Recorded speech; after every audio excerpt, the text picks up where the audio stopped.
Hello friends, quantum IQ channel से मैं ललित आप सभी का बहुत बहुत स्वागत करता हूं। दोस्तों, हमने बायो स्टार्ट कर दिया है और सेल का पहला लेक्चर हमने कंप्लीट कर दिया है और दूसरा लेक्चर ये है।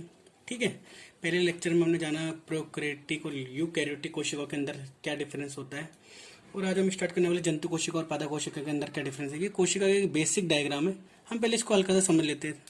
ठीक है, जैसे कि आपको दिख रहा होगा इसमें, ये देखो डायग्राम के अंदर एक ही लाइन ये से बन रही है, दूसरा है।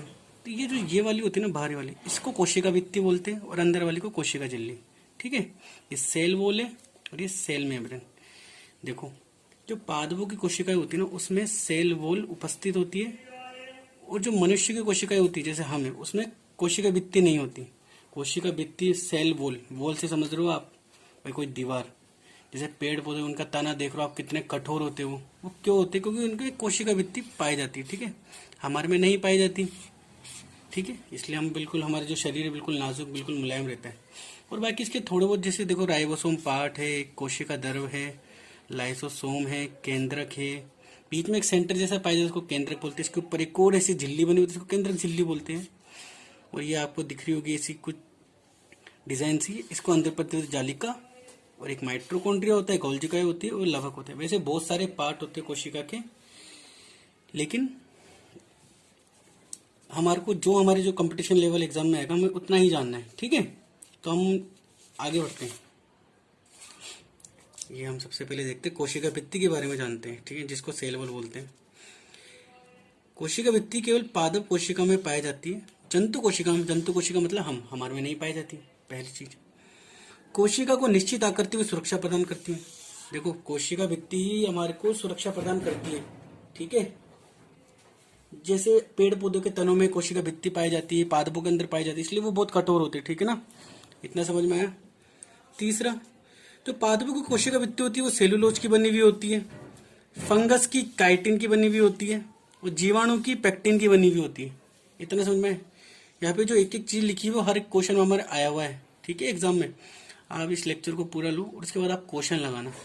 अगर कोई भी क्वेश्चन रह जाए तो आप कमेंट बॉक्स में जरूर बताना, मैं पूरा कवर करूंगा इस लेक्चर के अंदर। ठीक है, पादपों की सेलुलोज की, फंगस की काइटिन की, जीवाणु की पेक्टिन की बनी होती है। क्वेश्चन डायरेक्ट पूछे जाते हैं कि पादपों की कोशिका भित्ति किसकी बनी होती है? सेलुलोज, फंगस की, काइटिन, जीवाणु की, पेक्टिन की। ठीक है ना। दूसरे हम आते हैं कोशिका झिल्ली, इसको इंग्लिश में सेल मेम्ब्रेन बोलते हैं और इसको प्लाज्मा झिल्ली बोलते हैं, दूसरा नाम इसका। देखो, जो अंदर की जो ये लेयर है ना, ये वाली अंदर की जो लेयर है, इसको बोलते हैं कोशिका झिल्ली, और जो बाहर की होती है कोशिका भित्ति। हमारे अंदर कोशिका झिल्ली पाई जाती है, पादपों में कोशिका झिल्ली पाई जाती है, लेकिन हमारे अंदर कोशिका भित्ति नहीं पाई जाती। ठीक है ना। कोशिका झिल्ली के बारे में जानते हैं। देखो, जंतु कोशिका, पादप कोशिका दोनों में पाई जाती है, मैंने बता दिया आपको। ये एक अर्ध पारगम्य झिल्ली है, जिसको सेमी परमेबल मेम्ब्रेन कहते हैं। इसका मतलब हम समझते हैं। ठीक है, जैसे आप ये देख लो, कुछ इस टाइप की ऐसे एक झिल्ली मान लो आप। देखो, मैं आपको बताता हूँ। ठीक है, अब देखो, यहाँ पे कोई भी न्यूट्रिशन है या कुछ भी गंदगी है जो कोशिका के अंदर, वो अंदर में बाहर यहीं से जा सकती है। अर्ध पारगम्य मतलब कि आना जाना हो सकता है आराम से। ठीक है, ठीक है ना, इतना समझ में आया आपको। जंतु कोशिका की पहली झिल्ली, ठीक है, जैसे मनुष्य है, हमारी तो ये पहली झिल्ली है। मैंने बोला मानवों के अंदर कोशिका झिल्ली पाई जाती है, जबकि पादप कोशिका में, पादप कोशिका में कोशिका भित्ति भी पाई जाती है और कोशिका झिल्ली भी पाई जाती है, लेकिन हमारे अंदर कोशिका भित्ति नहीं पाई जाती। तो जंतु कोशिका की पहली झिल्ली कौन सी? कोशिका झिल्ली। और पादप, फंगस, जीवाणु, इनकी ये दूसरी झिल्ली होती है। हाँ बिल्कुल सही है। देखो, ये पादप कोशिका का डायग्राम है। इसकी ये जो अंदर वाली ये लेयर है, ये क्या है? कोशिका झिल्ली। ये इसकी दूसरी लेयर है। पहली लेयर कौन सी? कोशिका भित्ति। ठीक है, इतना समझ में आ गया आपको। आगे बढ़ते हैं। कोशिका झिल्ली के द्वारा ही चयनात्मक पदार्थों का परिवहन होता है, मैंने आपको बता दिया। जैसे कोई किस न्यूट्रिशन को आना है, कौन से प्रोटीन को आना है, कौन से वेस्ट मटेरियल को बाहर ले जाना है, इसका सब ये कोशिका झिल्ली के द्वारा ही आदान प्रदान होता है। देखो, ठीक है, यही डिसाइड करेगी कौन जाएगा बाहर, कौन आएगा। ठीक है, कोशिका झिल्ली प्रोटीन, फास्फोलिपिड, लिपिड, कार्बोहाइड्रेट से बनी होती है। ये क्वेश्चन आया हुआ है, आप इसको आराम से देख लेना। कोशिका झिल्ली प्रोटीन, फास्फाइड, कार्बोहाइड्रेट। पादप कोशिका और जंतु कोशिका दोनों में इसी की बनी होती है। ठीक है, लिपोप्रोटीन की बनी होती है बेसिकली, लेकिन आपको इतना ही याद रखना है। ठीक है। अब आते हैं कोशिका द्रव्य, ठीक है। कोशिका द्रव्य क्या होता है? देखो जो कोशिका के अंदर आपको ये हरा हरा कलर दिख रहा होगा, तो कोशिका के अंदर जो द्रव्य भरा होता है उसको कोशिका द्रव्य कहते हैं।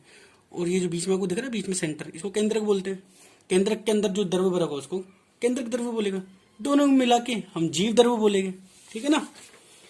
तो कोशिका द्रव्य, कोशिका के अंदर जो द्रव्य भरा है कोशिका द्रव्य कहते हैं। अब देखो मेन जो चीज है हमारी जो पूछी जाएगी, इसके अंदर अवायवीय श्वसन होता है। जैसे देखो मनुष्य जैसा हम श्वसन लेते हैं, ठीक है, या पेड़ पौधे जो भी श्वसन लेते हैं, इसके अंदर दो तरीके का होता है हमारा श्वसन। एक तो ऑक्सीजन के साथ और एक ऑक्सीजन के बिना। ऑक्सीजन के बिना जो होता है उसको अवायवीय श्वसन बोलते हैं, और जो ऑक्सीजन के साथ होता है उसको वायवीय श्वसन बोलते हैं। और ये जो हमारे जो ऑक्सीजन की जो हमारी श्वसन की प्रक्रिया है, ये कोशिका के अंदर ही जाके कंप्लीट होती है। और वहाँ पे कहाँ पे, एक तो कोशिका द्रव्य में और एक माइटोकॉन्ड्रिया में, तो दोनों में हमारी जो श्वसन प्रक्रिया दोनों में कंप्लीट होती है। तो कोशिका द्रव्य में अवायवीय, कोशिका द्रव्य में जो श्वसन होता है ना वो अवायवीय मतलब ऑक्सीजन के बिना होता है। इसमें हमारी 2 एटीपी की ऊर्जा बनती है। भैया याद कर लेना, सीधे डायरेक्ट क्वेश्चन पूछे जाते हैं, ठीक है। अब कोशिका द्रव्य में क्या होता है? 80% जल, 20% नमक बना होता है, नमक से बना होता है, और पोषक तत्वों को एक जगह से दूसरी जगह ले जाने का कार्य। देखो अगर जैसे कोई यहाँ पे कोई न्यूट्रिशन है, देखो कोई न्यूट्रिशन यहाँ पे प्रोटीन वोटीन घूम रही है, ठीक है। कोशिका द्रव्य जैसे यहाँ पे कुछ है, इसको इधर से इधर लेके जाने का कोशिका द्रव्य, जैसे कोई लिक्विड पार्ट है वही तो तैरता हुआ लेके जाएगा न्यूट्रिशंस को। बस यही चीज लिखी हुई है, ठीक है ना। आप एक बार स्क्रीनशॉट ले लीजिए, हम आगे बढ़ते फिर, ठीक है। अब हमारा जो मेन चीज है क्या है? माइटोकॉन्ड्रिया, ठीक है। देखो इसकी खोज किसने की थी? अल्टमैन ने 1894 में। माइटोकॉन्ड्रिया को आत्म प्रतिकृति अंग कहते हैं। इसका मतलब क्या है? देखो अब ये अपनी जैसी दूसरी प्रकृति बना लेते हैं, दूसरी कॉपी बना लेते हैं। जैसे एक माइटोकॉन्ड्रिया को मार दिया तो जो दूसरा माइटोकॉन्ड्रिया बचा वो वैसा की वैसा दूसरा सेम टू सेम बना देगा। तो कोशिका के अंदर कौन सा अंग है जो आत्म प्रतिकृति अंग जो खुद की फोटोकॉपी कर सकता है? माइटोकॉन्ड्रिया। इसमें वायुव्य श्वसन होता है। मैंने बताया था आपको श्वसन 2 प्रकार के होते हैं, वायुव्य और अवायुव्य। वायुव्य किसमें होता है? माइटोकॉन्ड्रिया अवायुव्य कोशिका द्रव्य में। कोशिका द्रव्य में जब अवायुव्य श्वसन होता है 2 एटीपी ऊर्जा बनती है और इसमें 36 एटीपी की ऊर्जा बनती है, ठीक है। पावर हाउस ऑफ सेल, इसको कोशिका की शक्ति गृह कहते हैं, क्योंकि ये कोशिका की एनर्जी बनाता है। जो हमारे अंदर जो भी एनर्जी बनती है माइटोकॉन्ड्रिया बनाता है, ठीक है ना। माइटोकॉन्ड्रिया के अंदर जो डीएनए पाया जाता है, अभी डीएनए क्या होता है हम आगे आराम से जानेंगे, ठीक है। लेकिन आप जो एक बार चीज को समझने की कोशिश करना, माइटोकॉन्ड्रिया में मदर का डीएनए पाया जाता है, बस क्या मदर का डीएनए पाया जाता है। लेकिन जो केंद्रक में मदर और फादर दोनों का डीएनए पाया जाता है, ठीक है। जैसे हमारे माइटोकॉन्ड्रिया है, देखो जैसे ये माइटोकॉन्ड्रिया बनाया मैंने, इसके अंदर मदर का डीएनए पाया जाएगा, लेकिन केंद्रक के अंदर मदर और फादर दोनों का डीएनए पाया जाएगा। डायरेक्ट क्वेश्चन पूछे जाते हैं। अब कंपटीशन लेवल का आप इसके बाद यूट्यूब पे जाइए और आराम से कोशिका के सारे क्वेश्चन लगाना, ठीक है। इसके बाद बोलते गोल्जी का है, ठीक है। इसकी खोज किसने करी थी? कैमिलो गोल्जी ने 1894 में। देखो सर बच्चों, जो एक एक जो इसमें लाइन लिखी डायरेक्ट क्वेश्चन पूछा जाता है, ठीक है। तो एक भी चीज मिस मत करना। खोज करता कैमिलो गोल्जी। नामकरण बेकर, बेकर ने क्या नाम दिया था इसको? लाइपोकॉन्ड्रिया। क्वेश्चन पूछा जाता है कि लाइपोकॉन्ड्रिया कोशिका का कौन सा भाग है? गोल्जी का है। किसने नामकरण किया था? बेकर ने, ठीक है। इसको ट्रैफिक पुलिस ऑफ सेल या किडनी ऑफ सेल के नाम से जाना जाता है। इस चीज का मतलब क्या है? देखो जैसे ट्रैफिक पुलिस वाले जो हवलदार होते हैं वो क्या करते हैं भाई, ट्रैफिक को एक जगह से भाई कम करते हैं, जो ट्रैफिक हो जाता है उसको सही करते हैं। तो जैसे हमारे जो गोल्जिका है, कोशिका के अंदर जो गोल्जिका है, जैसे गोल्जिका है, सोचो जैसे गोल्जिका है, ये क्या करती है हमारे, जैसे कुछ भी न्यूट्रिशंस आ रहे भाई कहाँ पे जो ज्यादा आ गए सोचो या कम आ गए, तो उसका ध्यान रखती है, ठीक है। गोल्जिका है भाई प्रोटीन में न्यूट्रिशन जो भी आ रहा है हमारा उसका ध्यान रखती है। उसको भाई अगर ज्यादा आ गए तो उसको दूसरे कोशिका में भेज देती है। जैसे कोई वेस्ट मटेरियल है तो उसको भी बाहर निकालने का किसका काम है? गोल्जिका है। तो गोल्जिका को ट्रैफिक ऑफ पुलिस। और जैसे अपशिष्ट पदार्थों को बाहर निकाल देती है, तो जैसे हमारे शरीर के अंदर अपशिष्ट पदार्थों को कौन बाहर निकाल देती है? जैसे किडनी, ठीक है, किडनी फिल्टर करती है हमारी बॉडी को। तो वैसे ही गोल्जिका इसको जो हमारे जो अपशिष्ट पदार्थों को बाहर निकाल देती है, इसलिए इसको किडनी ऑफ सेल के नाम से भी जाना जाता है, ठीक है। और जो कोशिका के अंदर जो प्रोटीन होती है उसकी पैकेजिंग कौन करता है? वो भी हमारी गोल्जिका करती है, ठीक है। कोशिका की गंदगी को भी साफ करती है, ठीक है बच्चा। ऊर्जा का परिवहन वे प्रोटीन का परिवहन कौन करता है? गोल्जी का है। डायरेक्ट क्वेश्चन पूछा जाता है कि ऊर्जा का परिवहन कौन करता है हमारे शरीर में, हमारी कोशिका के अंदर, गोल्जी का है। प्रोटीन का परिवहन कौन करता है, प्रोटीन को एक जगह से दूसरी जगह लेके जाना या ऊर्जा को एक जगह से दूसरी जगह लेके जाना। अब ऊर्जा को एक जगह से दूसरी जगह लेके जाने का मतलब क्या है, जैसे सोचो मैं अभी हाथ से लिख रहा हूँ, तो अभी मैं 2-3 घंटे अगर लिखता जाऊंगा तो मेरे हाथ में दर्द होने लग जाएगा, ठीक है। फिर क्या होगा, जो हमारी जो गोल्जी का है शरीर, अभी जैसे मैं बैठा हूँ तो शरीर के अंदर जितनी भी जो हमारे पैर में बैठे हुए, जो अब वहाँ पे ऊर्जा की कोई जरूरत नहीं है, वहां से सारी ऊर्जाएं, जितनी भी कोशिका उनसे सारी ऊर्जाएं लेके आएगी और मेरे हाथ के अंदर ट्रांसमिट कर देगी। इतना समझ में आया। कभी भी हमारा शरीर ऐसे नहीं थकता कि भाई पूरी बॉडी एक साथ थकती है, जैसे मैं बोल रहा हूँ तो ऐसे नहीं कि भाई केवल मेरा मुंह ही थकेगा, क्योंकि पूरे शरीर की जो एनर्जी है ना गोल्जी का है, वो पूरी जो एनर्जी होती है वो वहां तक लाती है। जो अभी हमारा जो अंग है वो अभी काम करे, जैसे मेरे अभी जीभ काम करे, तो पूरी एनर्जी, जो शरीर की पूरी एनर्जी हमारी जीभ तक आ रही है, ठीक है। इतना समझ में आया। अब आती है एक राजधानी। ये क्या होता है भाई, इसको वैक्यूल्स बोलते हैं, रिक्तिकायों के नाम से भी जाना जाता है, ठीक है। पादप कोशिका का भंडार गृह, ठीक है, मतलब ये केवल पादप कोशिका में पाई जाती है। पहली बात तो ये याद रख लेना। Oxygen, carbon dioxide, chloride, sulphate, phosphate आदि भरे होते हैं इसके अंदर। देखो राजधानी एक छोटे छोटे से पैकेट्स के रूप में होती है कोशिका के अंदर, है ना।